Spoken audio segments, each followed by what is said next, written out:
గ్రహించుతాం. ప్రియమైన దేవుని యొక్క వాక్యాన్ని మరొక వాక్యాన్ని జ్ఞాపకం చేసుకుంది. సియోన్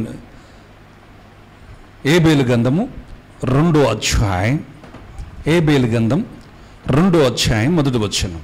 ఏబేల్ 2వ అధ్యాయం. సియోను కొండ మీద బాకా ఊదుడి, పరిశుద్ధ పర్వతం మీద హెచ్చరిక నాదము చేయడి. యెహోవా దినము వచ్చుతుందని, అది సమీపమైనని దేశ నివాసులందరికీ వణుకుదురుగాక. హల్లెలూయా. జాగ్రత్తగా గ్రహించండి ప్రియమైన దినబిడ్డలారా. ఎక్కడ ఇప్పుడు ప్రభు చెప్తున్న మాటను మనం జ్ఞాపకం చేసుకుంటే, ఈ యొక్క వాక్యాన్ని స్పష్టంగా రాయబడింది. దేవునికి స్తోత్రం కలుగునుగాక. హల్లెలూయా. పరిశుద్ధాత్మ దేవుడు ముందుగానే ఏబేలు యొక్క గ్రంథంలో రాయబడింది. ఆయన రాకడ సిద్ధముగా ఉన్నది అని. ఆయన రాకడ ఎలా ఉందని చెప్పేసి ఎవరికి చెప్పమంటున్నాడు? మరొకసారి మనము జ్ఞాపకం చేసుకుంటే, సియోను కొండ మీద బాకా ఊదుడి, పరిశుద్ధ పర్వతం మీద హెచ్చరిక నాదము చేయడి. అంటే ఈ మనకు ఇప్పుడు జాగ్రత్తగా గ్రహించాలి. ఈ యొక్క హెచ్చరిక అనమాట ఇప్పుడు చేస్తుంది ఏంటంటే హెచ్చరిక. బాకా ఊదే దేనికంటే, ఒకప్పుడు యుద్ధానికి ముందుగా బాకా ఊదుతారు, అవునా? యుద్ధానికి సిద్ధపడమని చెప్పేసి అవతల వ్యక్తి, మనం ఆ దేశంలో ఉన్న వ్యక్తి మన మీదకి యుద్ధానికి రాబోతున్నాడు కనుక ఇప్పుడు మనము సిద్ధముగా ఉండండి అని చెప్పేసి వెంటనే ఒక బాకాను ఊదినప్పుడు ఈ సైన్యము సిద్ధపడిద్ది. మళ్ళీ దాంట్లో కొన్ని రకాలు ఉంటాయి. వారు చూస్తున్నప్పుడు ఒకసారి ఊదినప్పుడు సిద్ధపడతారు, రెండోసారి ఊదినప్పుడు వారు ఇంకా ముందుకి బయలుదేరుతారు, మూడోసారి ఊదినప్పుడు ఇంక యుద్ధమును చేస్తారు. అంటే శత్రువు మీద చేయటానికి ఒక బాకా ఊదుతూ వచ్చారు. మనకి ఈ యొక్క బాకా ఎందుకు ఊదుతున్నాడు అని వాక్యం తెలియచేస్తే, యెహోవా రాబోతున్నాడు, ఆయన రాబోతున్నాడు, ఒక హెచ్చరిక చేయని ఆయన రాబోతున్నాడు అని చెప్పేసి ఇక్కడ మన స్పష్టంగా రాయబడుతుంది. ఆమేన్. దేవునికి స్తోత్రం కలుగునుగాక. ఆమేన్. అయితే ఈ యొక్క దేవుని యొక్క వాక్యం స్పష్టంగా మనకు తెలియచేస్తుంది. ఎందుకంటే దేవుడు రాబోతున్నాడు, ఆయన రాబోతున్నాడు కనుక మనం ఏం చేయాలి? మనం 2000 క్రితము నా విశ్వాస జీవితంలో నేను 1998లో 99లో 2000 సంవత్సరాల్లోనే యేసుప్రభు రాబోతున్నాడు. 2000 తోటే అంతం అయిపోతుందని చెప్పేసి అనుకున్నాను. ఈ అంతమైపోతుంది కనుక అని చెప్పేసి చాలామంది క్రైస్తవులు అందరూ కూడా ఏం చేశారంటే, ఉన్న వాటిని శుభ్రంగా ఆటపోతులు ఉన్నా కోళ్ళు ఉన్నా కూడా శుభ్రం కోసుకుని తింటాం మొదలుపెట్టారు. ఎందుకంటే అప్పుడు బాగా చాలామంది ఏం చేశారంటే, ఇంకా రేపు యేసుప్రభు బాబు రాబోతున్నాడు, 2000 సంవత్సరాల్లో రాబోతున్నాడు, 2000 సంవత్సరాల్లో అంతము రాబోతుంది, 2000 సంవత్సరాలకు మొత్తము కూడా ముగించబడుతుందని చెప్పేసి చాలామంది ఏం చేశారంటే, ఇంకా అంతము రాబోతుందని చెప్పేసి వారు సిద్ధపడి ఉన్నారు. హల్లెలూయా చేద్దామా? అయితే ప్రియమైన దేవుని బిడ్డలారా, జాగ్రత్తగా గ్రహించండి. అయితే యేసు ప్రభు వస్తాడు, 2000లో వస్తాడు అని చెప్పి రాలేదు. రాపోయేటప్పటికల్లా ఏమైపోయింది? రాలేపోయేటప్పటికల్లా యేసు ప్రభు 2000లోనే వస్తాడని చెప్పలేదు. వస్తాడు ఆయన. ఎలా వస్తాడు అనేది చేస్తే బైబిల్ గ్రంథంలో స్పష్టంగా రాయబడిన మాటను మనం జ్ఞాపకం చేసుకుందాం. స్పష్టంగా రాయబడిన మాటను కొంచెము మనకు ఇంకా కొంచెము లోతుకు వెళ్దాం. ఎలా వస్తాడు? కీర్తన గ్రంథము 98వ కీర్తన 6వ వచనం.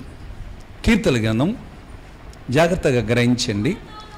బోరతోనూ కొమ్ము నాదముతోనూ రాజైన యెహోవా సన్నిధిని సంతోషధ్వని చేయడి, సముద్రమును తన సంపూర్ణతయు ఘోషించునుగాక.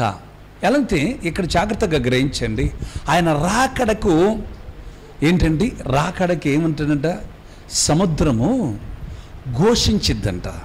గట్టిగా అల్లరి చేద్దామా, గట్టిగా అల్లరి చేద్దామా. ఇంకా బైబిల్లో చాలా విషయాలు ఉన్నాయి. ఆయన రాకడకు ప్రియమైన దేవుని బిడ్డలారా, అందుకోసమే మీరు నాట్యం చేయండి. ఎందుకంటే దేవుని యొక్క కృపతో నింపబడినారా దేవుని బిడ్డలారా, జాగ్రత్తగా గ్రహించండి. ఆయన రాకడకు మనము సిద్ధపడి కలిగి జీవించాలి. చూడండి బైబిల్లో ఇంకొక మాట, పేతురు రాసిన పత్రికలో మనం చూద్దాం. 2 పేతురు స్పష్టంగా రాయబడిన మాటను జ్ఞాపకం చేసుకుందాం. ఎందుకంటే ఆయన దొంగలాగా వస్తానంటున్నాడు. మళ్ళీ ఇక్కడ ఆయన చెప్పిన మాట ఏంటంటే, దొంగ వలె. 2 పేతురు 3వ అధ్యాయం 10వ వచనంలో చూస్తున్నప్పుడు ఈయనకు స్పష్టంగా ప్రభు దినము దొంగ వచ్చినట్టు వచ్చును. ఆ దినమున ఆకాశములు దేవునికి స్తోత్రం కలిగిన గాక. గట్టిగా చేద్దామా. ఇక్కడ చాలా జాగ్రత్తగా గ్రహించాలి. ఏమంటున్నాడు ఇక్కడ ఆయన? ఎలా వస్తాడు ఏంటండి? కడబూర అన్నాడు ఒకటి, మళ్ళీ ఎలా వస్తానంటున్నాడు? దొంగలాగా వస్తానంటున్నాడు. అంటే ఏ సమయంలో దొంగ వచ్చునో ఆ ఇంటి యజమానుడికి తెలియదు. అంటే తెలిస్తే ఏం చేస్తాడు యజమానుడు? ఏం చేస్తాడు? జాగ్రత్త పడతాడు. కనుక విశ్వాస జీవితంలో ఎప్పుడు యేసు ప్రభు వస్తాడో కూడా ఎవరికి తెలియదండి. అది ఎవరికి తెలుసు అంటే ప్రభుకు తండ్రికి మాత్రమే తెలుసు. ఆయన ఏ సమయంలో రాబోతున్నాడో తండ్రికి మాత్రమే తెలుసు. 2000 అయిపోయి 2015 సంవత్సరాలు వచ్చింది ఇప్పుడు మనకి. 2015 ఇంకొక 2 నెలలు అయిపోతే 2016 కూడా వస్తుంది. కానీ వస్తాడు, అంటే వస్తాడు. కానీ ఎప్పుడు వస్తాడు అంటున్నాడు? ఎలా వస్తాడు అంటున్నాడు అంటే దొంగ వాళ్ళే వస్తాడంటున్నాడు. దొంగ వాళ్ళే వస్తాడు. ఇవన్నీ కూడా ఇప్పుడు సముద్రం ఘోషించును. ఇక్కడ ఏమంటున్నాడు తెలుసా? ఆయన వచ్చేటప్పుడు ఏమంటున్నాడు? ఆకాశము మహాధ్వనితో గతించిపోతుంటుంది. అంటే నక్షత్రములు రాలిపోతుంటాయి, నక్షత్రములు కూడా రాలిపోతుంటాయి. ప్రియమైన దేవుని బిడ్డలారా, ఇవన్నీ కూడా ఎక్కడ ఆయన వచ్చే సూచనలు ఎక్కడ కనపడచ్చు అంటే ముందు ఆకాశంలోనే కనపడచ్చు ఉంటాయి. ఆకాశంలోనే కనపడుతుంటాయి. ఆకాశంలో ఎలా కనపడచ్చు అంటే చంద్రుడు ఏమైపోతాడంటే ఎరిపోతాడు. చంద్రుడు ఏమైపోతాడు? ఇప్పుడు తెల్లగా కనపడుతున్నాడు కదా, మంచిగా వెన్నెలు ఇస్తున్నాడు, మంచి వెలుగు ఇస్తున్నాడు కదా. గట్టిగా చేద్దామా, ఇస్తున్నాడు కదా. ఈ ఒక మరి చంద్రుడు ఏమవుతాడంట? ఎరుపైపోతాడంట, ఎర్రంగా అయిపోతాడంట. ఇంకా తెల్లటి కాంతి ఇవ్వడు. దేవునికి స్తోత్రం. మరి సూర్యుడు ఏమైపోతాడంటే బైబిల్ స్పష్టంగా చెప్తున్న మాట ఏంటంటే ఆయన ఏమైపోతాడు? నలుపు అయిపోతాడంట.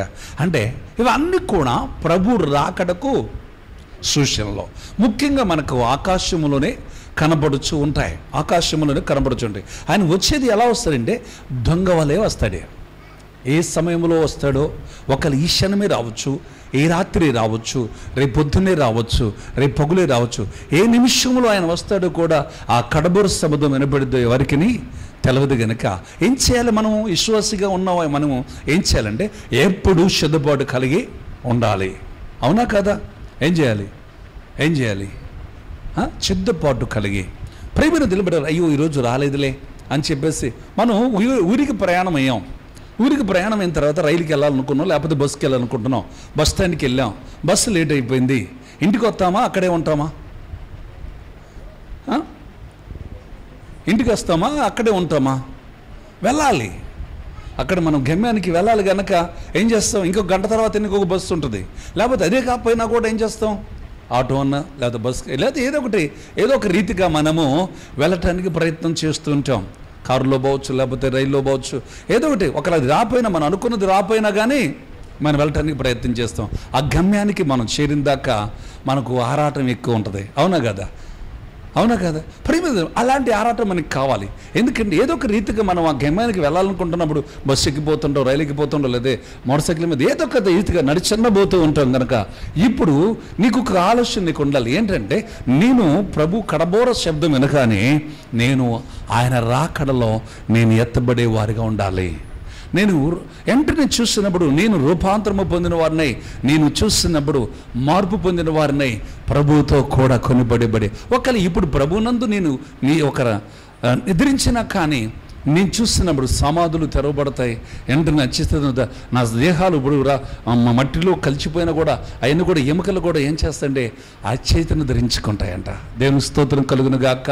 ధరించుకొని మాయమ శరీరంతో ఎత్తబడే గుంపులో ఉండాలి మనం. అందుకు స్పష్టంగా చెప్తుంది ప్రియమైన దినబిళ్ళరా, మనం ఎప్పుడు కూడా ఎలా ఉండాలంటే 13వ వచనం చెబుతున్న మాట ఏంటో తెలుసా? 13వ వచనం చదువుదాం. మనము ఆయన వాగ్దానం బట్టి కొత్త ఆకాశము కొరకు కొత్త భూమి కొరకు కనిపెట్టుచున్నాం. ఎందుకంటే మనము జాగ్రత్తగా గ్రహించండి, ఇప్పుడు పరలోకము కొరకు ఎంతమందికి కనిపెడుతున్నామో ఆయన రాకడ కొరకు కనిపెడుచు ఉండాలి. అందుకోసం మనం వాగ్దానమును బట్టి కొత్త ఆకాశము కొరకు కొత్త భూమి కొరకు కనిపెట్టాలి. ఎందుకంటే మొదటున్న ఈ భూమి, మొదటున్న ఈ ఆకాశము, ఈ నక్షత్రములు అన్నీ కూడా రాలిపోతాయి, ఇవన్నీ పోతాయండి, ఇవన్నీ కూడా శూన్యమైపోతాయి. కొత్త ఆకాశము కొత్త భూమి మన కొరకు సృష్టించబడి ఉంది. గట్టిగా చూద్దామా? ఇంకంటున్నాడు చదివితే, తన వాగ్దానమును బట్టి కొత్త ఆకాశము కొరకు కొత్త భూమి కొరకు మనము కనిపెట్టుచున్నాము, వాటి యందు నీతి నివసించును. దేవునికి స్తోత్రం. అంటే ఇప్పుడు ఈ కొత్త ఆకాశము కొత్త భూమిలోకి చేరాలన్నా, దేవుని రాజ్యములో ప్రవేశించాలన్నా, నువ్వు అచేతను ధరించుకోవాలన్నా కూడా ఏం చేయాలి? ఇక్కడ నీతిమంతుడిగా ఉండాలి. ఇప్పుడు నీతిమంతుడిగా మార్చబడాలి. నీలో ఇంకేం పాపము ఉండకూడదు. గట్టికి సప్పడకూడదని మాయపడదామా? నీలో ఏమాత్రము కూడా పాపం అనేది నీలో జీవించటానికి ఏమాత్రము ప్రయత్నము ఉండకూడదు. అందుకోసమే ప్రియమైన దీన్ని బట్టి ఇంకా అంటున్నాడు కింద చదివితే, ప్రియులారా వీటి కొరకు మీరు వీటి కొరకు కనిపెట్టువారు గనక శాంతము గలవారై ఆయన దృష్టికి నిష్కలంకంగా ఉండాలి. జాగ్రత్తగా గ్రహించండి. దేని కొరకు కనిపెట్టేవారు? పరలోకము కొరకు కనిపెట్టేవారు ఎంతమంది ఉన్నారు? గట్టిగా చూద్దామా? పరలోకం కోసం కనిపెట్టేవారు గట్టి ఇష్టపడకూడదు, దీన్ని మాయపడదామా? నిత్య రాజ్యము కొరకు కనిపెట్టేవారు. అయితే దీని కొరకు కనిపెట్టేవారము గనక మనం ఎలా ఉండాలి? నిష్కలంకముగా ఉండాలి. అంటే మనలో ఏ పాపము కొంచెము కూడా లేని వారముగా ఉండాలి. గట్టిగా చూద్దామా? హల్లెలూయా. ఓకే, నీ భర్త నీవు మంచివాడు కావద్దు అనొచ్చు, లేకపోతే నీ చూసి నీ తల్లిదండ్రులు మంచివాళ్ళు కావద్దు, నువ్వు మంచిదానికి కాదు. మనుషులు ఏమంటారంటే నువ్వు మంచిదానికి కాదు అన్న బాధ లేదు. కానీ నువ్వు దేవుని దృష్టిలో ఎలా ఉండాలి? నిష్కలంకంగా ఉండాలి. నీలో పాపము లేని వ్యక్తిగా ఉండాలి. గట్టిగా చూద్దామా? హల్లెలూయా. ప్రియమైన దేవుని బిడ్డలారా, నువ్వు పాపము లేని వ్యక్తిగా ఉన్నప్పుడు ఇంకంటున్నాడు చూస్తే, నిందారహితులుగా కనపడినట్లు జాగ్రత్త పడుడి. మనం ఎలా ఉండాలంట? నిష్కలంకంగా ఉండాలి, నీతిమంతులుగా ఉండాలి. మనము నిందారహితులుగా ఉండాలి. ఏమాత్రము కూడా మనలో ఎంత మచ్చ కూడా కనపడకూడదు. ఆ కడబూరు శబ్దం విన్నప్పుడు నువ్వు ఎలా ఉంటావు తెలుసా? నువ్వు అచేతను ధరించుకుంటావు. గట్టిగా చేద్దామా? అనుకుంటున్నా ప్రేమను తెలిపి నేను ఎట్టున్నాను, ఎలా జీవించినా నాకేంటలే. ఇప్పుడు నేను బాప్తిష్యం తీసుకుని నమ్మాను, బాప్తిష్యం పొందాను, ఇప్పుడు ప్రభు వచ్చిన అర్థపడతాను అనుకుంటున్నావు. నువ్వు ప్రతి నిమిషం నీ పరిశుద్ధతను కాపాడుకోవాలి. అవునా కాదా? ఎన్నోసార్లు పడిపోతుంటాం, లేస్తుంటాం. క్రైస్తవ జీవితానికి ఏమవుతుందంటే దేవుని బిడ్డలకు పట్టం లేవటం. ఏంటి పట్టం లేవటం అంటే? కింద పట్టం కాదు, పాపంలో పట్టం లేవటం, పాపంలో పడిపోవటం లేవటం. అంటే పాపము అనేది, అందుకు చాలామంది నన్ను అడుగుచుంటారు, ఏంటి పాస్టర్ గారు నాకు అర్థం కాదు, మీ దేవుడు ఎంత పాపం చేసినా క్షమిస్తాడంటే కదా యేసు ప్రభు అంటారు. అన్నప్పుడు అయ్యా, యేసు ప్రభు తలగి మారుమనసు పొందినప్పుడు, రక్షణ పొందినప్పుడు, యేసు అంటే తలగి ఎంత పాపం చేసినా, ఎంత ఘోరమైన పాపానైనా ఆయన క్షమిస్తాడు. తెలిసి పాపం చేస్తే పాప క్షమాపణ లేదు. హల్లెలూయా. వాళ్ళు పాప క్షమాపణ లేదు. వాళ్ళ కోసం ఏముంటుందో తెలుసా? అగ్ని దహించిపోయి అగ్ని వాళ్ళకు ఉంటుందని నేను చెప్పినప్పుడు అంటున్నారు, ఇది చాలామంది వెళ్తారు కాబట్టి నరకానికి అంటున్నారు. అసలు అంటే ఒక అన్యుడు అన్న ఒక వ్యక్తి ఆయన చర్చికి వెళ్ళని వ్యక్తి మాట చెబుతున్నాడు. నాకు ఆశ్చర్యం అనిపిస్తుంది. అయితే ప్రియమైన దేవునిలారా, కొన్ని క్షమించదాని ఉంటాయి, కొన్ని క్షమించే ఉంటాయి. దేవుడు క్షమించదాని ఉంటాయి. క్షమించేవేంటి, క్షమించనివేంటి అనేది చూస్తే మరి దీంట్లో రాయబడిన ఉన్నాయి. యోహాను రాసిన మొదటి పత్రికలో ఉంది. ఇప్పుడు చదవద్దులే కానీ క్షమించేవి ఉన్నాయి, క్షమించదాని ఉన్నాయి. ఏంటి క్షమించేవి? చూసినప్పుడు బుద్ధిపూర్వకంగా చేస్తే క్షమించడం. తెలవకంటే దబాలన ఇద్దరు సబాలను చూసి మన నోట్లోంచి మాట కూడా దబాలను టక్కన వస్తుంది. దబాలను వచ్చేది, దబాలను అది ఇస్తుందా అంటే అనుకోకుండా దబాలను వచ్చినప్పుడు ఏం క్షమిస్తాడు దేవుడు, క్షమిస్తాడు. అనాలని అన్నాం అనుకో, క్షమించడు. ఒకళ్ళు నీకు ఉమ్ము వచ్చేసి ఊసినప్పుడు గాలికి వచ్చి పడదనుకో, క్షమిస్తాడు. నువ్వు ఉయ్యాలనే ఊసావనుకో, అబ్బా ధరిస్తావు. ఉయ్యాలని ఊసావనుకో క్షమించడు. ఒకళ్ళని చూస్తున్నప్పుడు, మనస్పూర్వకంగా చూస్తున్నప్పుడు నువ్వు అంటే కొన్ని క్షమించేవి ఉంటాయి, క్షమించరాని ఉంటాయి. ఒక వ్యక్తి ఇటునే దారిని పోతున్నాడంట. దారిన పోతూ ఉన్నప్పుడు ఒక 1000 రూపాయల నోటు దొరికింది. 1000 రూపాయల నోటు దొరికింది. దొరికినప్పుడు ఏం చేస్తాడంటే చాలా సంతోషంతో 1000 రూపాయల నోటు చూస్తే ఎవరు కనపట్టలేదు, ఎవరు లేదు, మనుషులు లేరు, వాళ్ళదేమో ఇద్దామని కూడా ఎవరు లేరు. శుభ్రంగా 1000 రూపాయల నోటు తీసుకున్నాడు, జేబులో పెట్టుకున్నాడు, ఇంటికి వెళ్ళాడు. ఇంటికి వెళ్ళిన తర్వాత ఆ 1000 రూపాయలు పోయింది ఎవరిదో కదా, పక్క ఆయనదే పోయింది. పక్క అతనిదే. ఆయన కూరగా చూసిన సరుకులు తెస్తానికి వెళ్ళాడంట. ఉన్నదే 1000 రూపాయలు. ఒక 500 రూపాయలు సరుకులు తెద్దామని పోయాడంట. పోయేటప్పటికల్లా అక్కడ బయలకల్లా సరుకులు కట్టేటప్పటికల్లా ఆ 1000 రూపాయలు లేవు. దేవుని స్తోత్రం కలిగిన గాక. గట్టిగల్లు చేద్దామా. ఆ 1000 రూపాయలు లేపేటప్పటికల్లా ప్రియమైన దేవులారా ఏమైంది తెలుసా, ఏడుస్తూ ఉన్నాడు. కానీ ఎవరు లేరు కదా, సంతోషిస్తున్నాడు. ఎందుకంటే 1000 రూపాయలు నాకు దొరికినది చాలా సంతోషిస్తున్నాడు. తన భార్యకి చెప్పాడంట, 1000 రూపాయలు దొరికినాయి నాకు ఈరోజు అన్నాడంట. ఆ 1000 రూపాయలు పక్కన వాళ్ళు అడిగొద్దా, పాపం వాళ్ళు డబ్బులు పోయిన అంటున్నారు.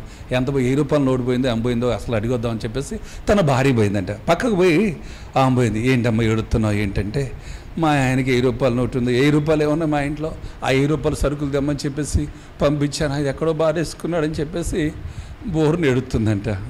ఏడుస్తుంటే వెంటనే అందంట, అవి ఎవరికో దొరకలేదు, మా ఆయనకి దొరికినాయి అందంట. దేవునికి స్తోత్రం. వెంటనే వాళ్ళ ఆయన దగ్గర వచ్చేసి వెంటనే ఏమండి 1000 రూపాయలు వాళ్ళకి భలే పని చేసిన, భలేకి చెప్పినవండి. లేదులే వాళ్ళు పాపం ఎంత కష్టపడి ఆ 1000 రూపాయలే వాళ్ళకు ఉన్నాయి అని చెప్పేసి 1000 రూపాయలు వెంటనే ఇవ్వగానే చూసినప్పుడు ఇచ్చేసిన తర్వాత అతవరికి కొద్ది భయం అనిపిస్తుంది. అంటే ఏంటంటే రోడ్డు మీద దొరికిన 1000 రూపాయలే కానీ జేబులు పెట్టిన కారించి కొద్ది భయం అనిపిస్తుంది. 1000 రూపాయలు ఇచ్చిన తర్వాత కొద్ది ధైర్యం అనిపిస్తుందంట. ఆ భయం ఎంతో సంతోషంగా అనిపించిందంటే, అంటే ఎంత ఎవరికైనా సరే కష్టపడ్డా అయితే భయం అనేది ఉండదు. కష్టపడ్డే మన ఇంట్లో 1000 ఉన్నాయి, లక్షలు ఉన్నాయి, మనం భయపడాల్సిన అవసరం. అన్యాయంగా దొంగతనం ఏం చేస్తే మనం భయపడాల్సి వస్తుంది. కనుక ప్రేమ అందుకోసమే మనలో ఎలా ఉండాలంటే కొన్ని క్షమించేవంటే కొన్ని క్షమించడం. దొంగతనం చేస్తే తప్పే. ఒకళ్ళు నీకు దొరికిన ఇచ్చేవు కాబట్టి క్షమాపణ, దొరికినాయి కాబట్టి నువ్వు ఇచ్చేవు కాబట్టి నీకు అలాంటి తీర్పు ఏమీ ఉండదు. కానీ ఒకళ్ళు చెయ్యాలి, దొంగతనే చేయాలని చేస్తే అది తప్పు కింద వస్తుంది. అది దేవుని దృష్టిలో తప్పు. దేవుని గట్టిగల్లో చూద్దామా.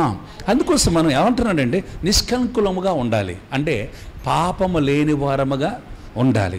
మనము అచ్చేతను ధరించుకోవాలన్నా, కడబురు శబ్దములు విన్నప్పుడు మనం ఎత్తబడే గుంపులో ఉండాలన్నా ఇంకా అంటున్నాడు చూడండి. అక్కడే 16 వచ్చును 15 వచ్చును మరొకసారి చదువుదాం. అక్కడ 3వ అధ్యాయం 15 నుంచి 16 వచ్చిన వరకు చదివితే ఇక్కడ స్పష్టంగా రాయబడిన మాటను చదువుదాం. మరియు మన ప్రభు యొక్క దీర్ఘశాంతము రక్షణార్థమే. ఎందుకంటే మన ప్రభు ఎలా ఉన్నాడు, ఈ లోకములకు వచ్చినప్పుడు దీర్ఘశాంతం కలిగి ఉన్నాడు. అవునా? మనము కూడా ఎలా ఉండాలి ఇప్పుడు, ఎలా ఉండాలి ఇప్పుడు మనం కూడా? ఉమ్మి వేసినా తుడుచుకొని పోవాలి, తిట్టినా నవ్వుతూ ఉండాలి. అంటామా? కొట్టినా ఇటనాలి, కొట్టినా ఏం చేయాలి? దేవుని స్తోత్రం, నన్ను కొట్టినందుకు దేవుని మహిమ కలుగును గాక. అవును, యేసుప్రభు కూడా ఎలాంటి దీర్ఘశాంతము పొందినాడు. యేసుప్రభు కూడా ఆయన కొట్టిన ఒకటి దగ్గర 40 దెబ్బలు తిన్నా కానీ ఎలా ఉన్నాడు? తండ్రి వీరేం చేయించున్నారో వీరు ఎరగరు కనుక వీరిని క్షమించమన్నాడు. మనము కూడా అలాగా ఉండగలిగితేనే నా ప్రియమైన నా సహోదరుడా, అలా ఉండగలిగినప్పుడే నువ్వు అచేతను ధరించుకుంటావు. ఆ కడబురు శబ్దం విన్నప్పుడు నువ్వు ఎత్తబడే గుంపులో ఉంటావు. కనుక మోకరించి చిన్న ప్రార్థన చేసుకుందాం. మా పరిశుద్ధుడైన నా తండ్రి, జీవాధిపతి నీకు వందనాలు చెల్లిస్తున్నాను ప్రభువా. నువ్వు గొప్ప దేవుడు నా తండ్రి. కడబూరు శబ్దం విన్నప్పుడు మేము నా తండ్రి ఎలా ఉండాలో ఆ కడబూరు శబ్దం ఉన్నప్పుడు మేము అచ్చేతను నా తండ్రి ధరించుకోవాలి. అంటే మేము ఎలాంటి నీతిగా జీవించాలో, ఎలాంటి పాపం మాలో ఉండకూడదు, నిష్కలంకముగా ఉండాలి. ప్రభువా, మాలో ఏ పాపము ఉండకూడదు. నిత్యము మీ కొరకు నా తండ్రి అచేతను ధరించుకోవడానికి మా విశ్వాసాన్ని మేము కాపాడుకుందాముగాక. ఆమేన్. మా విశ్వాసాన్ని మేము కాపాడుకుందాముగాక. ఆమేన్. ఆ కడబూరు శబ్దం విన్నప్పుడు ప్రభువా మేము నా తండ్రి రూపాంతరము పొందుదముగాక. ఆమేన్. రూపాంతరము పొందుదముగాక. ఆమేన్. ఒకరిని ఎదిరించి ఉంటే ప్రభువా నా తండ్రి సమాధులు తెరవబడునుగాక. ఆమేన్. సమాధుల్లో నుంచి మాయమ శరీరంతో ఎత్తబడుదుముగాక. ఒకరు ఇప్పుడే నీ రాకడ వస్తే ఇప్పుడే ఈ అచేతను ధరించుకునే వారముగా, ఈ శరీరము మహిమ శరీరముగా మార్చబడినట్లుగా, ఎలాంటి పాప మా జీవితము లేకుండా మా విశ్వాసాన్ని కాపాడుకొనొచ్చు, మా పరిశుద్ధతను మేము కాపాడుకొనొచ్చు. నిత్యమును స్తుతించు ప్రభు, నిత్యము నిన్నుపోలి నడిచే భాగ్యాన్ని నాకు ఈ బిడ్డలకును అనుకరించండి. ఎవరు వింటున్నారు, ఎవరు ఇప్పుడు ప్రార్థన చేస్తున్నారో ప్రభువా, వారందరికీ కూడా నాయన నీ యొక్క శబ్దం వినగానే, ఆ కొడబూరు శబ్దము వినగానే, ఆ బోర శబ్దము వినగానే నీ బిడ్డలో రెప్పబాటున మార్పు పొందుదురుగాక, మార్పు పొందుదురుగాక, మార్పు పొందుదురుగాక. ఆ చేతను ధరించుకొని మీతో కూడా కొనిపో గుంపులో ఉంచమని యేసు నామములో ప్రార్థించి దీవిస్తున్నాను తండ్రి. ఆమేన్, ఆమేన్, హల్లెలూయా. దేవునికి స్తోత్రం కలుగునుగాక, దేవునికి మహిమ కలుగునుగాక.